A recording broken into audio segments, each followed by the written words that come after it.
हिमाचल प्रदेश में जो प्रदेश सरकार का आर्थिक तौर पर दिवालिया निकला है, इसके कई कारण हैं और अभी नए जो कारण बने हैं, इसमें हमीरपुर में स्थित चयन बोर्ड जो है, पहले सरकार ने उसको भंग किया ताकि प्रदेश के नौजवानों को नौकरियों से वंचित रखा जा सके, और जब उसके बाद दोबारा से इसको पुनर्गठन इसका किया।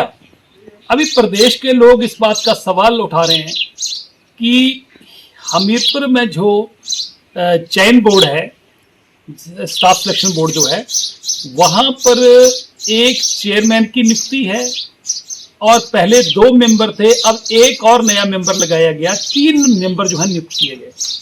प्रदेश की जनता ये पूछ रही है कि 2016 के बाद जब क्लास 3 के लिए कोई भी इंटरव्यू जो है, उसके लिए इंटरव्यू खत्म हो गया है, अब सिर्फ डॉक्यूमेंट चेक होते हैं, तो मेंबर्स और चेयरमैन का काम तो इंटरव्यू कंडक्ट करना होता है, इंटरव्यू में नंबर देना होता है।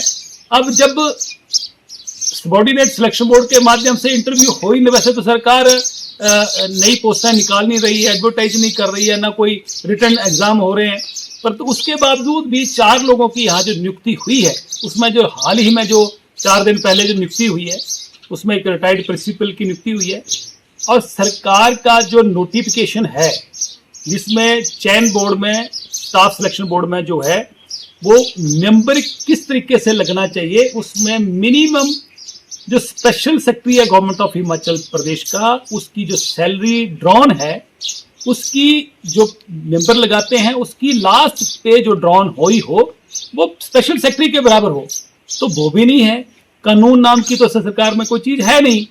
अब जब 4 लोग जो हैं सबॉर्डिनेट सिलेक्शन बोर्ड में लगाए गए हैं, काम कोई है नहीं है, तो ये प्रदेश का खजाना तो वहां खर्च हो रहा है।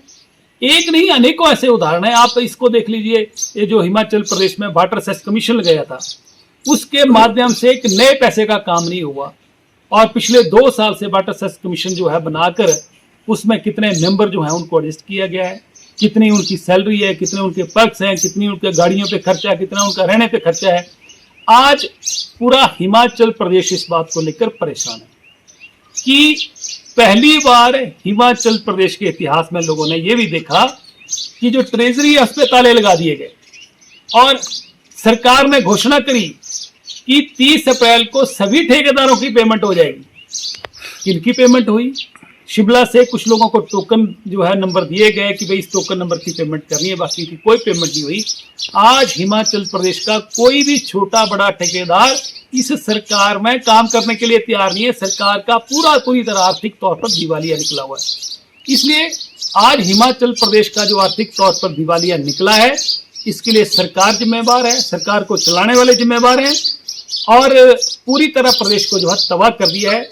ये तो जो सरकार के ऊपर जो एक कहानी बन गई है कि मित्रों की सरकार, कोई भी मित्र है सरकार का, उसको कहीं ना कहीं एडजस्ट किया जाता है।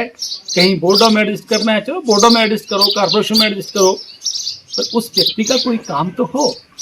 वाटर सेस कमीशन है, सबॉर्डिनेट सिलेक्शन कमीशन है, इनमें जब आप इंटरव्यू कंडक्ट नहीं कर रहे हैं, उनका कोई काम है नहीं, तो सारी नियुक्तियां क्यों हो रही हैं? सरकार का खजाना जो है उन पे क्यों ऐसा जो है उनके लुटाया जा रहा है? मुझे लगता है कि ये नॉन विजन, और जिसको कहते हैं कि नॉन एक्सपीरियंस सरकार है, और इसने प्रदेश का पूरी तरह, जिसको कहते हैं दिवालिया, पूरी तरह निकाल दिया है। और आने वाले समय में हिमाचल प्रदेश को फिर से खड़ा होना बहुत मुश्किल होगा। कोई भी नई सरकार बनेगी, उसके लिए 3-4 साल तो उसको, जो कहते हैं कि पटरी, ट्रेन से पटरी जब उतर जाती है तो सीधा करने में लग जाएंगे। इसलिए प्रदेश की जनता हर चीज देख रही है, और विकास नाम का तो हिमाचल प्रदेश में दूरबीन लगा के भी कहीं नाम जो ढूंढने को नहीं मिल रहा है।